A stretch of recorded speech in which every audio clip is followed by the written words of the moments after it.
Hello every one, நான் உங்கள் பிரகாஷ் விராட் வேரியன். ஆக்சுவலாக இப்போ தான் third T20 India versus New Zealand நடந்து முடிஞ்சிச்சு. இதில் நம்ம ப்ரெடிக்ட் பண்ணது ஆல்மோஸ்ட் நடந்திருக்கு. அது என்னன்னு சொல்லி நான் உங்களுக்கு எக்ஸ்பிளைன் பண்ணுறேன் ஒன் பை ஒன்னாக. ஃபஸ்ட்டு நம்ம ப்ரெடிக்ட் பண்ணோம் இந்த மேட்ச் வந்து ஹை ஸ்கோரிங் மேட்சாக இருக்காது. கரெக்டாக பிஃபோர் ப்ரொடெக்ஷன் பண்ணியிருந்தோம். வேணால் நீங்கள் என்னோடய ஃபஸ்ட்டு வீடியோவில் பார்த்தீங்கன்னா உங்களுக்கு தெரிஞ்சிருக்கும். என்ன சொல்லியிருந்தேன்னா எல்லாமே கவுஹாட்டி வந்து பேட்டிங் பிச்சு, ஸோ வந்து ஹை ஸ்கோரிங் வெனியூவாக இருக்கும்னு எல்லாருமே சொல்லிடுவாங்க. பட் இன்றைக்கி வந்து நியூசிலாந்து ஃபஸ்ட்டு பேட்டிங் முடிச்சு 153 ரன்னுக்கு ஆல் அவுட் ஆகிட்டாங்க. ஏன்னா ஃபஸ்ட்டு பவுலிங் போடும்போது வந்து பால் வந்து அந்த பிச்சு வந்து கிராக்காக இருந்துச்சு. அதை பார்த்தேன், என்னால் கணிக்க முடிஞ்சுது. அதனால் இதுவே இந்தியா ஃபஸ்ட்டு பேட்டிங் முடிச்சிருந்தாலும் இதே தான் இருக்கும். ஏன்னா அந்தளவுக்கு வந்து பிச்சு வந்து ஃபஸ்ட்டு பேட்டிங் வந்து கொஞ்சம் பவுலிங்க்கு எடுபட்டுச்சு. அது வந்து ஓப்பனாக சொல்லி தான் நம்ம ஆகணும்.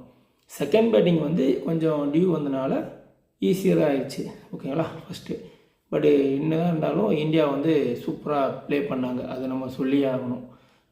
ஆக்சுவலாக வந்து இந்தியா வந்து தேர்ட் மேட்சை வின் பண்ணி சீரியஸாக வின் பண்ணிட்டாங்க. இது வந்து நம்மளுக்கு ஒரு குட் நியூஸு. ஓகேங்களா. ஸோ இதில் பார்த்தீங்கன்னா மெயின் நம்ம சொல்ல வேண்டியது இந்தியா வந்து டாமினன்ட் பண்ணி வின் பண்ணியிருக்காங்க. அதே மாதிரி அது ஆக்சுவலாக வேர்ல்டு ரெக்கார்டு. உங்களுக்கு அதை உண்மையாக நான் சொல்கிறேன் என்ன வேர்ல்டு ரெக்கார்டுன்னு. இன்றைக்கி இந்தியா ஜெயிச்சது வந்து 157 ரன்ஸு, அதாவது 153 தான் நம்ம அடிக்கணும். ஃபைனலாக அடிச்சும்போது 157 ரன் ஆச்சு. 8 விக்கெட் விசேஷத்தை வின் பண்ணிட்டோம். எவ்வளோ பால் மிச்சம்னா 10 ஓவர்ஸ் மெயினிங் பெண்டிங் இருக்குது. So 60 balls. இது இந்தியா இது வரைக்கும் இந்த மாதிரி ஒரு 60 பால்ஸ் ரிமைனிங் வச்சு சேசிங் பண்ணி T20 ஜெயிச்சது கிடையாது அப்படின்ட்டு ஒரு வேர்ல்டு ரெக்கார்டு நமக்கு வந்திருக்கு. இதுக்கு முன்னாடி 37 பாலை west Indies versus south Africa 2024 பண்ணியிருக்காங்க, நம்ம பண்ணதில்லை. ஸோ இது நம்மளுக்கு ஒரு வேர்ல்டு ரெக்கார்டு ஒன்று. அதே மாதிரி குருவுக்கு அடுத்து சிஷியன் தான் சொல்லுவாங்கள்ல, அது இன்றைக்கி நடந்திருக்கு. என்ன சொல்ல வரணும் உங்களுக்கே தெரிஞ்சுக்கணும்னு நினைக்கிறேன். யுவராஜ் சிங் வந்து 6 பால் 6 அடிச்ச மேட்ச் மறக்க முடியுமா? நான்லாம் அப்போ சின்ன பையன். அந்த மேட்ச்சை வந்து பார்த்தவங்க எல்லாருமே வந்து லக்கி மேன். ஸோ அது மாதிரி தான் அவரோட சிஷியன் அபிஷேக் சர்மா, அவர் எப்படி T20 12 பாலுக்கு 52 அடித்து ரெக்கார்டு வச்சுருந்தாரோ, அவருக்கு அடுத்து இப்போ இன்றைக்கி நம்ம அபிஷேக் சர்மா அவரோட சிஷியன்னு நிரூபிச்சிட்டாரு. ஜஸ்ட்டு 14 பாலில் 50 போட்டிருக்காரு. இதுவும் அவருக்கு ஒரு one of the best record. So குருவுக்கு அடுத்து சிஷியன் ஒரு ரெக்கார்டையும் கொண்டு வந்துட்டார். அது அவருக்கு மட்டும் இல்லை, அவரோட குருவுக்கும் அது பெரிய விஷயந்தான். பட்டு மற்றபடி பார்த்தோம்னா இன்றைக்கி வந்து இந்தியா வந்து எல்லாமே டோட்டலாக டாமினேட் பண்ணிட்டாங்க. இதில் நான் இன்னொன்று சொல்லணும், சஞ்சு சாம்சன் என்ன சொல்கிறதுன்னு தெரியல. அவரை பற்றி நம்ம பிஃபோர் மேட்சும் சொல்லியிருந்தோம். இன்றைக்கி நான் வந்து ஃபீல் பண்ண போகிறது வந்து சஞ்சு சாம்சன் மட்டும்தான். ஏன்னா அவர் தான் இப்போ ஒர்ஸ்ட்டாக பண்ணிகிட்ருக்காரு, மற்ற எல்லாம் நல்லா பண்ணிகிட்ருக்காங்க. அதே மாதிரி ஃபஸ்ட்டு பாலே அவர் டக் அவுட் ஆகிட்டார். பால் எப்படி ஒரு ஸ்கோர் கம்மி, ஸோ அதுக்கு என்ன பண்ணணும், அதுக்கேற்ற மாதிரி வந்து ஸ்லோவாக பாலை பார்த்துட்டு ஆடி இருக்கணும். பட் அவர் 3வது சான்ஸ் வேஸ்ட் பண்ணிட்டார். அதுக்கடுத்து இசான் கிஷன் இறங்கினார். பார்த்தீங்களா, ஃபஸ்ட்டு பாலே 6 அடித்தார், அடுத்த பால் 6 அடித்தார். ஸோ இசான் கிஷன் 13 பாலுக்கு 28 ரன், ஆல்மோஸ்ட் 215 ஸ்ட்ரைக் ரேட்டில் விளையாண்டு அவர் அவுட் ஆகிட்டார். பட் அவுட் ஆனது ஓகே. பட் அவர் வந்து அவருக்கு கம்மியான ஸ்கோருக்கு அவர் என்னால் பண்ண முடியுமோ அது பெஸ்ட்டாக பண்ணிட்டு போயிட்டார். பட் சஞ்சு சாம்சன் ஸ்டீலாக வேஸ்ட் பண்ணிட்டார். இப்படி சஞ்சு சாம்சன் திரும்ப வேஸ்ட் பண்ணார்னா கண்டிப்பாக அவரிடம் பறிபோகும். அவருக்கு பொதுவாக இசான் கிஷனும் அபிஷேக் சர்மா வந்து ஓப்பனிங் இறங்குவாங்க. அதை நான் ஆல்ரெடி பிஃபோர் மேட்ச்லேயும் சொன்னேன். அதே மாதிரி தான் இப்போ நடக்க போகுது. நீங்கள் எல்லாருமே இன்றைக்கி மேட்ச் பார்க்கும்போது அபிஷேக்கும் இசான் கிஷனும் விளையாடும் போது ரெண்டு பேருமே லெஃப்ட் ஹேண்ட் பேட்ஸ்மேனு, 2 பேருமே அட்டாக்கிங் பேட்ஸ்மேனு, 2 பேருமே டிஃப்ரெண்ட் டைப் ஆஃப் அட்டாக்கிங். இவர் வந்து டிஃப்ரெண்ட் கவர் டைவில் கிங்கு, அவர் லெக் சைடில் கிங்கு. ஸோ அந்தளவுக்கு 2 பேருமே ரொம்ப அட்டாக்கிங் பேட்ஸ்மேனு. இவங்க 2 பேரும் ஓப்பனிங் ஆடினாங்கன்னா எப்படி இருக்கும்னு எல்லோரும் திங்க் பண்ணி பாருங்கள். அந்த மாதிரி தான் நம்மளுக்கு நடக்க போகுது அடுத்து.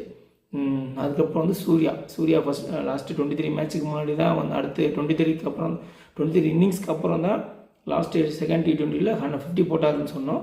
ஸோ இன்றைக்கும் அந்த ஃபார்ம் அப்படியே கண்டினியூ பண்ணியிருக்காரு.